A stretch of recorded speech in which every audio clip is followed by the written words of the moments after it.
Hello mga kaiyan! Ngayong araw magkakatay tayo ng native na manok. Pinugpugan ang tawag namin dito sa proseso ng pagtanggal namin ng balahibo dito sa manok. Kakaiba din kasi yung naibibigay nitong lasa dun sa ating sabaw kumpara dun sa mainit na tubig lang pag ginamit. At tignan nyo naman guys, sobrang taba ng ating manok ngayon. Panigurado malinamnam ang sabaw nito mamaya, may itlog pa. Yan talaga ang matatawag na fresh na itlog, nasa loob pa lang ng katawan ng manok. At eto nga guys, sinachop na natin gamit ang ating legendary sangkalan. At yan na lahat guys, yung karne ng ating manok at saka yung fresh na itlog. Eto nga guys, nagpainit na tayo ng ating mantika, tapos lagay na natin yung ating mga aromatics na sibuyas, bawang, luya. Igisa lang natin yan hanggang lumabas ang kanilang mga aroma. Tapos igisa na natin ng ating mga native na manok.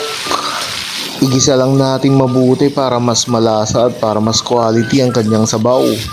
Kapag ganito na naman ang ulam, mag-ready ka na ng isang kalderong kanin. Dahil sabaw pa lang, ulam na.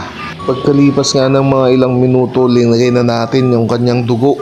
Tapos timplahan na rin natin yan ng bagoong para lumasa na sa karne ng ating manok. Tapos lalagyan din natin yan ng itag guys. Pamilyar ba kayo sa itag? Ito yung sinandried na itag, linagyan ng asin tapos binabad sa araw. Kakaiba din kasi yung lasa na maibibigay niyan sa ating pinugpugan na manok. Tapos ito, lalagyan na natin ng sabaw guys para mas mabilis lumambot ang ating native na manok. At pagkalipas ng 45 minutes na pagpapakulo guys, luto na ang ating native na manok. Tignan nyo naman yung sabaw guys, nagmamantika. Sigurado quality man ang tisaad nan. Yan lang guys, bye bye.